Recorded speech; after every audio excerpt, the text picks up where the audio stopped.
The views and opinions expressed by the host in this episode are only intended to provide general information and do not constitute professional advice. Welcome sa Friday Calls, ang podcast kung saan hihimay-himayin at pag-uusapan natin ang values and beliefs ng isang modernong Pinoy. Welcome na naman sa isang episode ng Friday Calls. This is DK. I'm Janine. This is Darrell. And this is Karen. Shabu! Salamat Jesus at Biyernes ulit! Alam nyo guys, ang tagal na nating nagpa-podcast. Pero di tayo nagpapasalamat sa mga kasyabu natin, no? Halatang mga Ungrateful self-centered tayo eh. O mga ungrateful tayo. Out of touch kasi tayo. So, for this episode, may bago tayong segment. Tatawagin nating Batiin Mo Na. Wow. Ayusin mo yung Yes. pronunciation mo ah. Kung saan babatiin natin ang ating mga avid kasyabusa. So, simulan na natin, no? AJ, go for it. Batiin mo na. Bakit ganun yung pagkakasabi? Why is it so sensual? Lala Sotos after you. Sige na, AJ, batiin mo na. Babatiin ko na ay si Lara Uni. Sumagot siya dun saan natin. Ayan yung post yung post natin na financial dependency. Babasahin ko yung comment niya. Natatawa ako sa pakalog. The design is very kabitenya, lokal. Insurance ang solusyon para mag-break na ang cycle. Tara na at magpa-insure. Congrats! Sarap makinig pag nakaka-relate. Ayan, Feeling ko insurance agent. Feeling ko Oo, agent ko si exactly. Lara. Naghahanap lang to ng function. Actually, Lara PM may usap tayo. Open-minded ka ba, Lara? At siya, si Jenny Spaghetti. Si Jenny Ooh. Spaghetti. Sa IG Si Jenny story. Spaghetti. Yes, mommy Jen. Tinag niya tayo sa IG story. Tapos yung caption is, kahit hindi Friday, at Friday Calls Podcast. Super hindi. Ayan, baliw. Kasi dapat yung Friday lang makikinig. Bakit naman? May rule na pala, no? Jenny Spaghetti PM may usap tayo. Kailangan niya. Ikaw ate naghahanap ng komisyon. Lahat na lang. Gago. Give na din natin ng shoutout. Fresh from the United Arab Emirates. At Ooh. hey, it's Bagaji. Or paano ba sabihin yan? O it's Bagagi. Yeah. Hey, it's Bagagi PM mo nga ako. Talaga? Lahat na lang. Tatanong ko lang paano sasabihin. Linawin mo lang. O sa hinaba-haba ng message niya, ang reply lang po namin, God bless. That's Oo, right. sinasabi ko weekly sa'yo. siya nagme-message sa atin. Hindi, Oo. kay Karen lang talaga. Kay Karen. Shoutout ko na din yung kahit anong topic podcast si Shimron at Kit. Yes. Nag-message sila sa atin recently. Hi, Shimi. Hi, Kit. Wakala mo close. Hi, Shimron. Sana na yung advice namin sa inyo. Okay. Sana may napulot kayong aral sa amin. At saka thank you for binge listening the whole Oo, podcast. thank you din for binge listening. Oo, na-appreciate namin. Special mention din sa the BSMT sessions. Yes! Hi, Joyce. Hi, Christian. Hi, you guys! Kung hindi kayo aware mga kasyabuno, meron kaming collab episodes sa podcast nila, so listen to that. And Yes! video pods yun. Oo. So Oo. makikita nyo yung magaganda at mga gwapo naming itsura. Kayo na bahala kung sino yung maganda at gwapo. And meron din tayong episode na sila naman yung kiss Yes. sa atin. Hindi lang natin alam kung kailan i-release, pero hopefully this Totoo. season, no? At kung bangungutin kayo, that's on you. Watch out. Yung mga hindi namin nabanggit, don't take it personally kasi hindi kayo ang sentro ng mundo. Kasi yung mundo namin. Charot. Thank you so much sa lahat ng nagko-comments, nag-share, at patuloy na nakikinig sa ating mumunting podcast. We greatly appreciate it from the bottom of our hypothalami. Anyway, with all that said, meron akong tanong sa inyong tatlo. Alam ko na yung sagot dito, pero just to confirm, nangutang na ba kayo? Ay, parang hindi pa. Ay, wow. Wow. Kuya. Buhatin na po ang sariling... Oo, grabe. Oo, no. Kayo, Janine and Karen. Siyempre. Hala, Nag-left na si Karen. Wala na. Karen left the She chat slit room. her throat. So, lahat tayo dito nangutang na. No? Kahit naman si Elon Musk, nangutang din yun Yes. for sure. Pero, tanong ko, bakit kayo nangutang? pwede nyo bang i-share yung pinakamalaking utang ninyo? Quickly lang. Just give the numbers and the reason for the loan. You don't have to give the exact figures. A ballpark is enough. Ako na muna. Okay. Bakit ako nangutang? Pandagdag ng tuition. College tuition ng kapatid. Nangutang ako sa lolo. 20K. Nako, ayokong sumagot. Kasi I feel like that this is a direct attack to me. Alam mo yun, can we just address this offline? Off-air. Pero ayun, yes po. Sino ba naman, diba? Sino ba walang utang? Kahit si Jeff Bezos, si Elon Musk, meron niyang utang. Yes. Well, as for me, hindi man siya bank loan, pero someone paid on my behalf for something, tapos I'm paying it in installments. Ayoko na lang sabihin magkano, pero well, it's 5 digits. So, reason ng nangutang para sa pagmamahal ko sa mga kaibigan ko. Di ba, Janine? Oh yeah, she loves us so much. It's a blessing. So, ano nga yung reason, Karen? Yun yung reason, di Christopher, para sa pagmamahal ko sa mga kaibigan ko. I had to go. So, anong ginawa mo? I graced them with my presence. So, you traveled. Again, I graced my friends with my presence, gave them love, support, and my jokes. Yun lang. Ikaw, Janine. Ano feeling ko hindi siya nangungutang? Nangutang din ako. Sabi ko nga, di ba? Siyempre. Yung pinakamalaki kong utang is very recent lang. 6 digits pesos. Reason for the loan is nothing in particular. Pero hindi lang din naman siya trip-trip lang. Kasi when you loan that kind of amount, there's always the question as, what is the purpose of the loan? Diba? So sabi ko na lang, bibili ako furniture. Pero there's really no reason at all. Pero really, the reason behind that, wala daw pero may reason behind. Gulo niya. Kasi I'm in the process of building my credit score back home. Siyempre, I'm well aware of the fact din naman na credit score, parang it's not a big deal sa Pilipinas, no? Parang kaya mo mag-rent ng house very easily without your credit score being checked. 'Di ba? It's not such a big deal. Pero the reason why I'm building my credit score kasi my husband and I are planning to settle down and eventually purchase a property back home. So syempre, any financial institution whatsoever, bank man yan or government, they have to see na this person has a good credit score, and that's my mindset. Kaya ako kinuha yung amount na yun. That's my first step into securing a good credit standing. And may naalala rin ako na loan ko na 10K din. Ginamit ko siya nung umalis kami ng Pinas. Ayun, pandagdag sa pangalis ng Pinas. Yun yung 2 biggest adult utangs na nagawa. I love those examples kasi sobrang magkakaiba. Like kay AJ, she did it out of necessity. And for Karen, she did it for leisure. And yung kay Janine naman, she did it para i-build yung credit score niya. Now that we have these examples, saan or kanino kayo nangutang? Sinagot ko na kanina. Sa lolo mo. Okay. Akin, sa BDO ako ng utang. Banco de Orbilio. Banco de Orbilio. Okay. So basically, sa friend. Oo, sa kaibigan ko. Okay. Oo. And si Janine, From my current bank, tas yung 10K, SSS. again, si AJ sa lolo, si Karen sa kaibigan, and si Janine. Both financial institutions. I find it interesting na yung mga examples nyo, most informal loans. Yung utang sa kapamilya o sa kaibigan. It kind of shows na marami sa atin sa Pilipinas yung mas nangungutang this way kaysa sa bangko o lending companies tulad ni Janine. And to support this point, let me just throw in a relevant statistic. Base sa isang article ng Rappler tungkol sa 2023 survey na ginawa ng TransUnion patungkol sa utang dito sa Pilipinas, 72% ng mga Pinoy ang nangungutang sa kapamilya o kaibigan more than sa financial institutions. Ang laki nun, less than 30% yung nangungutang sa bangko, yung formal loans.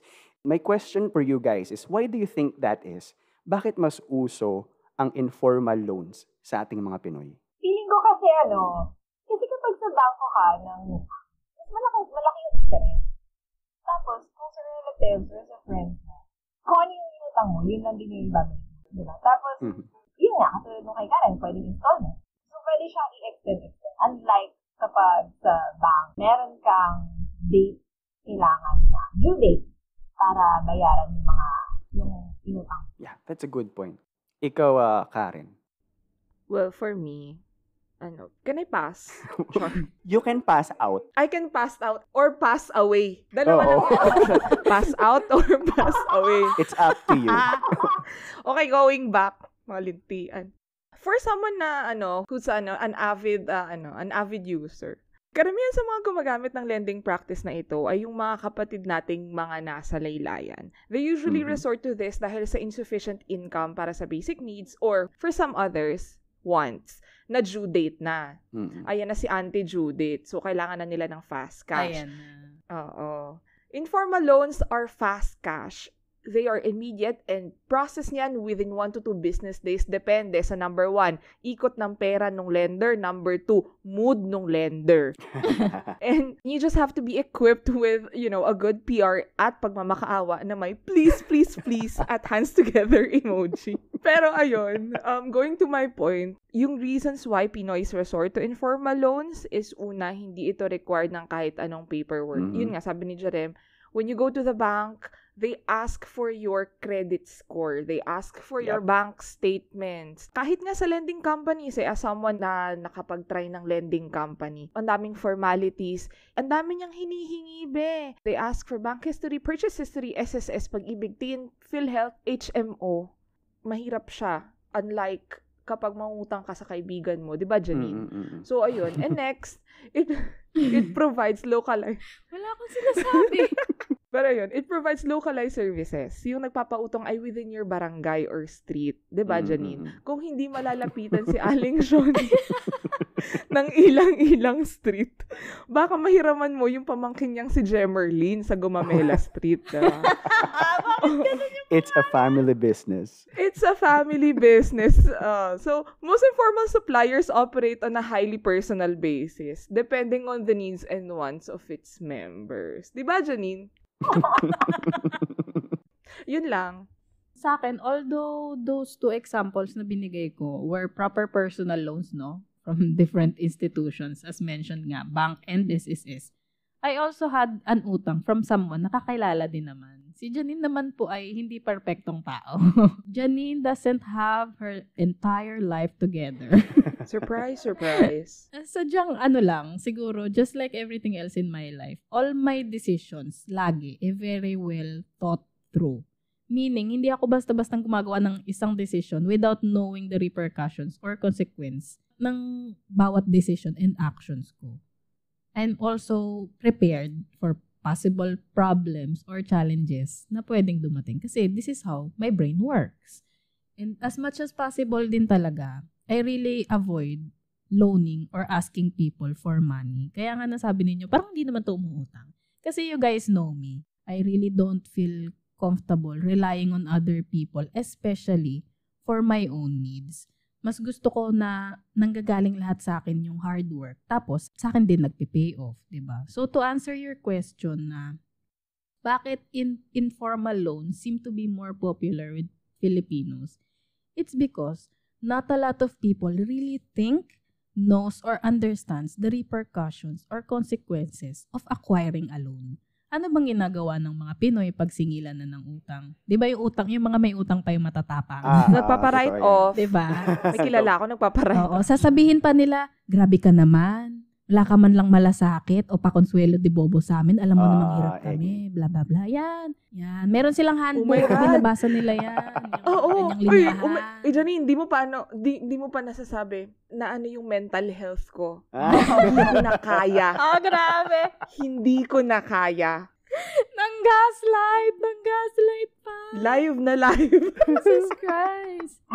But despite that, why do informal loans work for most though? Kasi, ayun nga, pwede nilang mag-guilt trip lang. Yung inutangan nila, pwede nilang gamitin yung utang na loob card or banata ng wala kang pakundangan na line. Kasi, anong gagawin ng nagpautang? Di ba, matitigilan lang din siya. Oo. Kasi 'di ba, we were raised in a society na we're supposed to be the person who's always kind, looking out for one another, helping people in need without asking for anything on return. 'Di ba 'yun yung tinuturo sa atin sa bahay and sa school, to the point na mas mahalaga pa yung sasabihin ng iba kumpara sa kung anong tingin mong tama or kung anong tingin mo sa sarili mo mismo.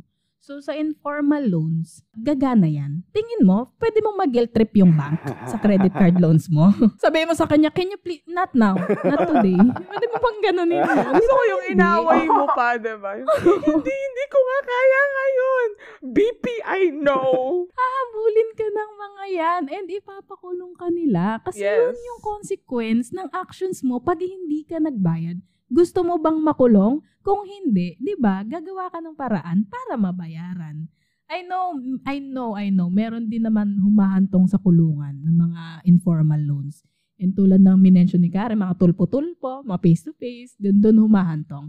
Pero really, who would go into the trouble na mag-hire ng lawyer, sue that person, and actually invest the time and energy para lang mapakulong tong taong to? Di ba wala? Lalo kung wala ka naman pambayad sa lawyer. So, si taong nagpapautang talaga yung palaging kawawa sa mga informal loans. Lalo na kung yung nangutang is irresponsible. That is true. So finally, why does informal loans work for most? Kasi kukonti yung responsable. Alam at naiintindihan yung repercussions and consequences ng actions nila. Echo ko lang yung sinabi ninyo. Yung informal loans, no, less ang bigat ng responsibilidad na magbayad. Less pressure, kung baga. Yes, Queen. Kasi kapag sa kapamilya ka umutang, mas madali nga magsabi na, sa susunod na lang, kasi gento eh. Kasi ganyan eh. And I think, this is one of the reasons why may negative connotation yung salitang utang sa atin. Yes. Diba? I mean, raise your hand. Kung nagpautang na kayo at nahirapang maningil, or worse, hindi kayo nabayaran at all. Ay, nangyari yan sa akin once. Only once. Ikaw, Karen. She left the conversation. Oh my goodness. Oo, literal na I left the conversation.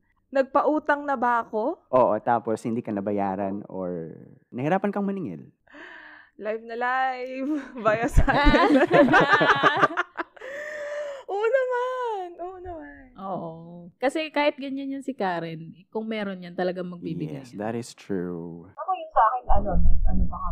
FO. Ay, nag-FO. Hindi pa tayo nag-FO. Charot. So, hindi ikaw yun, Karen. Hindi pala. May character syndrome ang puta. Pero the point is, ayun no, kayong tatlo, lahat kayo tumaas ng kamay, lahat kayo hindi nabayaran or nahirapang maningil. The point here is, dahil sa first-hand experiences natin sa utang o yung mga naririnig din nating negative experiences ng iba, nagkaroon na tayo ng negative perception sa utang, di ba? And dahil sa negative perception na to, natatakot na din tayong umutang sa mga bangko or financial institutions. Kasi iniisip natin baka tayo naman yung hindi makapagbayad. And the repercussions nga are more serious kaysa sa utang sa kilala mo lang. Pero I just wanna say, if that happens, kunwari umutang kayo sa bangko tapos hindi kayo makapagbayad, remember that you can always talk to your bank to find a solution. Mas gusto nila yun kaysa yung tatakbuhan mo sila. Yes. Shout out to Bangko de Oreville. At saka, for your comfort, taliwas sa sinabi ni Janine, walang nakukulong sa pagkakautang. Pero may namamatay. Pang-aalo ba ang tawag doon? Feeling ko, nang-aano ka na, nang-iimbita ka na ng, okay, andito na yung Grim Reaper, collect the souls. Hindi kasi yung mga OLA, yung mga online lending apps, ay yung sinasabi eh. Oo, yung mga nanghaharap. Kung ano-ano yung ipapadala sa'yo. Yes, oh my goodness. Yung tatawag sa'yo. Yung kukontakin pa yung mga friends mo. Yung mga guarantor. Yung tas yung sa Facebook, kasi syempre doon yung email mo, so matitrace nila yung Facebook mo. They send messages as in napakalala. Oh my God. Hindi sila ganyan before. Baka malulugi na kasi. Baka nga. Yung mga ganyan, yung mga online lending app, kung utang kayo sa ganyan, make sure na regulated sila ng either BSP or ng SEC. Shout out sa Tala. Gumamit na rin pala. Tala. Pero yun nga, walang nakukulong sa pagkakautang itself. Pero, pwede pa din kayong kasuhan ng estafa. Depende sa situation. And yung mga nagpautang naman, pwede kayong magsampa ng civil case for collection and damages. So, yung mga umuutang dyan, na balak tumakbo, no? Huwag nating isipin na walang consequences yung hindi pagbayad. Especially kung meron kayong written contract. Nako, totoo po yan. Let's flip the coin. Nagpautang na ba kayo? Nang gipit kayo? Oo. Pero hindi ako gipit dun eh. Hindi ako gipit. Sana all. It's just that wala akong extra. Okay. Wala akong extra month. So, yung pinautang ko sa kanya is from my savings. Okay. Pero bakit? Bakit ka nagpautang despite knowing na walang matitira sa'yo? Kasi pushover siya. Actually. Why did it become so sad all of a sudden? Kasi nakakaawa eh. Nakakaawa yung tao. Alam mo yung reasonable yung rason niya. Saka gusto mong tulungan. Kilala ko din kasi. So, hindi ako nagdalawang isip na pautang. Did you know na responsible naman siya when it Oo, comes to... oo. Okay. Hindi naman ako nagpapautang basta-basta dun sa Sige nga, pautang nga. Sige nga. Test natin. Naku, yung inaanak mo. Ang laki na! Oo. Yan, nasa handbook na naman nila yan. Naku, binyag na ng inaanak mo. Tapos, like, you haven't seen her for what? 25 years. Ikaw, Karen. Ako, pwede bang mag-pass? Ay, kanina pa. Pass away na. This time, pass away. Kanina ka pa nagpapas. Oo. Kasi again, this is a bit personal. Lagi talaga yung episode Always. natin. Always. Each episode. Can we take this off the fucking air? Settle this. Kasi Alam niyo kung may video podcast pa tayo, pwede niyo, this podcast is in Oo. memory. Memoriam. pinatay mo ang puta. Ayun yung pass away Yan na talaga. yun, na-pass away na yun. Mamamatay ako sa episode na to. Pero going back, oo, nakapagpautang ako ng gipit ako. Kailan ba ako hindi nagipit? I'm 55 years old. And since I was Actually. fucking born, gipit na ako sa 1, Fact. oxygen, 2, sa pera. So, for 55 fucking years. So, kailan ba ako hindi gipit? Pero yes, nagpautang na ako ng gipit ako. At bakit ako nagpautang? Parehas kami ni Anjorem. Naawa ako. Alam mo yun? Kasi, alam mo yung sitwasyon ng tao na kapag walang malapitan. And I thought, yun yung mali ko, I thought that she can return back the money. Although we really talked about that. We talked about how she will be returning it. Siya na yung hindi na parang tumupad or walang proper communication na from her side. Pero yun, I guess, yun nga, that time, naawa ako. Naawa ako na wala siyang malapitan. Naisip ko, ay, mababalik naman niya. Pahiramin kita. Friend naman kita. Pero ayun, mag-iisang taon na lang nahiram. Pero wala pa din. Chat mo na lang siya, anniversary friend. Anniversary na niya. Happy anniversary. Shit. Alam kong kasalanan ko at nasabihan na ako, like, what I'm really thankful about is that I have set of friends who really, yung pupukpok sa ulo mo, aka, ayan na nga sila. Silang tatlong kasama ko dito. And, paulit-ulit sila na sinasabi nila, don't give what you don't have. But well, sino ba namang susolusyon sa mga self-inflicted problems nila? But the problem itself, me. So yun, work hard na lang, be. At wala na lang mga di nagbayad ng utang. It's one of your strengths and one of your weaknesses din kasi. You know how it is kapag ikaw yung nandun sa ano na yun. May empathy ka. Again, oo, hindi mo yun kabawasan bilang tao. Hindi mo yun, alam mo yun, nothing to take against you. You gave your trust to that person eh. Oh, it's not your fault. Yun nga lang, naaabuso kasi. And again, we're supposed to look out for one another, diba? And give without asking for anything in return. So, wag na kayong masa na may magbabayad na. Oo. At dahil dyan, ang BDO ay hindi na po makakatawag sa akin. Hindi po siya Bangko de Oro. Iba po yung bangko kong BDO. Oo. Ano po yung sa akin Dulong Bayan branch? It's very unfortunate na yung nangyari kay Karen na she gave her trust. Kahit wala siya, binigay niya pa din doon. Nagpautang pa din siya, pero hanggang ngayon, hindi pa rin siya bayad. Magandang ginawa ni Anjorem na she picks kung sino yung pinapautang niya. Hindi naman masamang magpautang eh. Hindi masamang umutang din. Pero just be careful kung sino yung pinapautang ninyo. And dagdag ko lang, minsan din kasi nagpapautang tayo, no?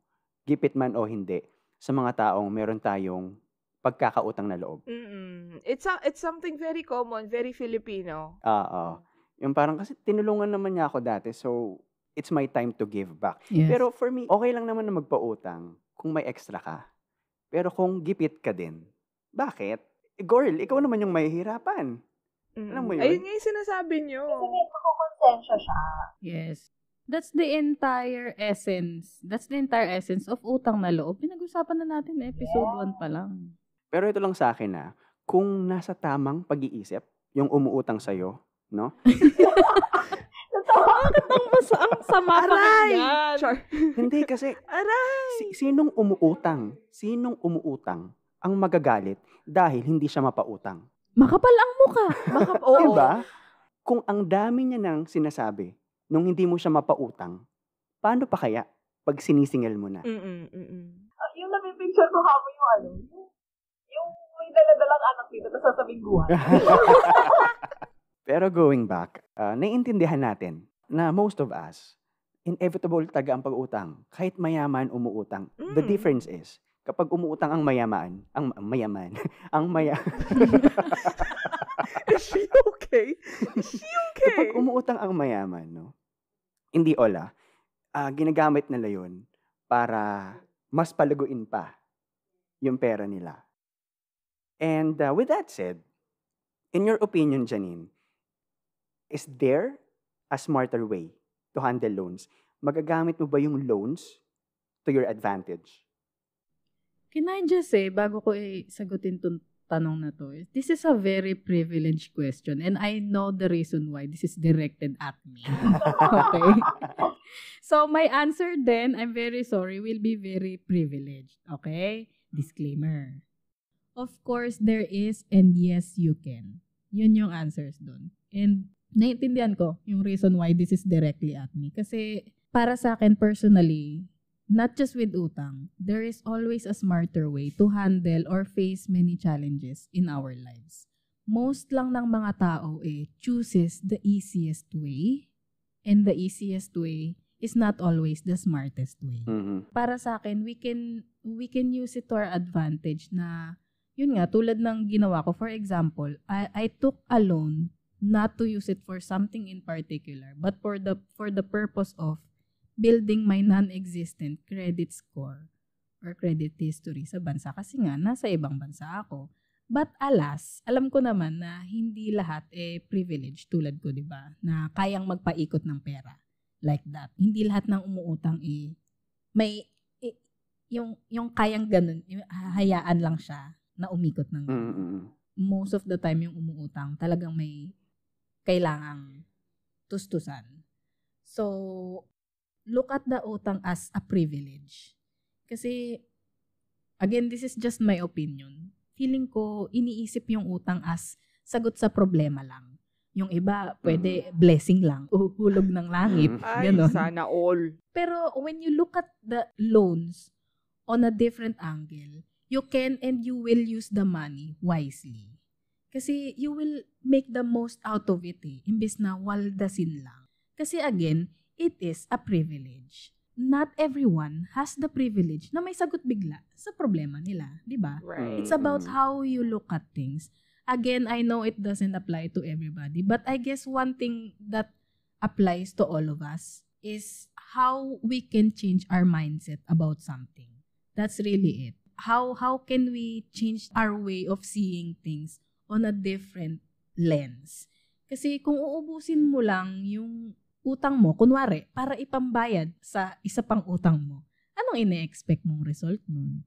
Naging solusyon or sagot ba talaga siya sa problema mo? Hindi. Kasi nag-cause lang siya ng ripple effect and nagdagdag lang siya sa current problem mo. And then the cycle goes on. Can we also stop yung utang more than what we can actually afford to pay for? Kasi kung 10,000 yung utang mo, tapos wala kang consistent income, why would you take that? This is really very hard kasi it's really hard trying not to sound out of touch talaga ako. Out of touch ka. Kasi this is how I really look at things. I see life as hard. Some people see life as good. some people see life as blessed or full of surprises, di ba? So, iba-iba talaga tayo ng point of view. Kaya sinasabi ko, yun yung pinakapagkakaparehas natin. Status man sa buhay or what. Ang pinakaparehas natin ibahin yung paningin. Parang kung ako na privilege na ganito, try kong ibahin, di ba? Try ko is see things in their own lenses para maintindihan ko din, di ba? So, we can all do that. Kung makikita nyo siya in a lens ng mayaman, anong ginagawa nila na baka ma-apply ko din, di ba, sa buhay ko? Then maybe we can use that as an advantage sa utang. I guess we can all say na one of the smartest way to handle your loans is to really budget it. Kasi we do not have the privilege, tulad ng mga mayayaman na paikutin lang yung utang. Diba? Right. Not all of us. May mga middle class na kayang gawin yun, but not all of us. So, kahit saan naman kahit hindi ka umutang, yung income mo, kailangan mong budgetin ng maayos. At hindi ikaw yung masusunod, yung budget mo. Yes. Hindi yung palaging mag-a-adjust yung budget mo sa'yo. Sa gusto mo, sa mga luho mo, diba? And kung utang... Pang-album ka, may pang-album ka, wala kang pagkain. Sige, sige. Cup Itag noodles, nyo na lang ako. no? Cup noodles. Tag me down below. Tuna, sardinas, ganun Leche. yung pagkain niya. Pero tanungin mo yung mga niya, photo cards niya, kung ilan. Jesu Cristo, tulungan niyo po ako. Ayun nga, kung uutang din tayo, again, hindi masamang umutang. Be careful lang kung saan tayo utang. Kasi nga, yung sa KMJS nga, di ba, yung mga OLA or online lending apps. Per day yung interest, tapos 1 week lang yung payment Grabe. term. Like, Pwede yun. Oo, friend. Oo. 1 week lang. Meron. 1 week lang yung Oo. nila. Palugit nila. Tapos after 1 week, padalhan ka ng Ano pang bayad mo? Agad-agad. Exactly. Diba? Munta nga. Kaya nga pinadalhan ka na lang kabaong oo.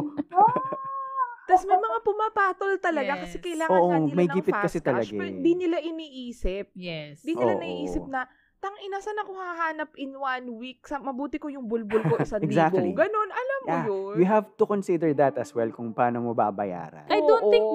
they don't think of it or they don't really realize yung consequences. Because this is an online lending app, right? What do we do with app? Diba, we just tick the button na, do you agree? Yes. We don't open anything. We don't read. read the fine print. So I don't think all of these people do not think. I think they do not know more than anything.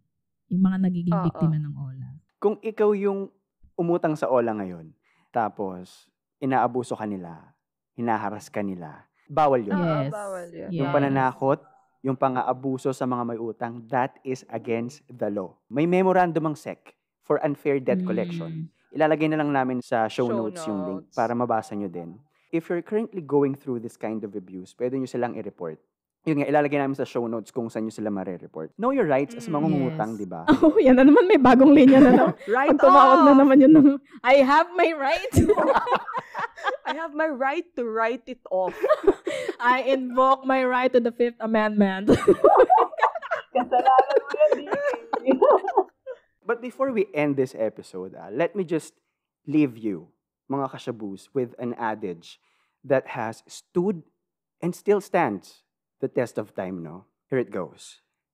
With great utang comes great responsibility. And that is it for this season's 9th and penultimate episode. If you want more stressful but meaningful conversations like this, i-follow mo na ang Friday Calls sa Spotify, Apple Podcasts, Google Podcasts, and Amazon Music. Tarosh! Parang niya, Yes. edit. Umabot So, ng Amazon. challenge siya, no? Pwede na ba rin tayong orderin? Ito Order. yung sinasabi nilang pa-order o waiter. Umabol pa rin yung guest delivery. Pero while you're here, mga kashabu, don't forget to give us a rating. Click mo na yung 5 stars, kundi kukulamin kita. Ongoing pa din po yan. Yes, our services are still open. Di pa ako nagpapagawa ng tarpaulin sa labas ng bahay namin. Pero soon, abangan na natin yan. We would super appreciate as well your comments over Spotify Q&As. Pengi naman ng ebas, no? Para hindi lang kami yung may chika bells. Oo. Alam niyo maganda? Tuloy natin yung chikahan sa social media. Mhm. We are on Facebook, Instagram, TikTok, Thread, with the handle @FridayCallsPodcast. Hulaan niyo na lang kung sino yung kausap. Ay, oo. Pinuha pang manghuhula, no? Tas minsan pa iba-iba din yung sasagot. Oo. Para tayong may multiple personalities. Pasensya na po, 4 kami.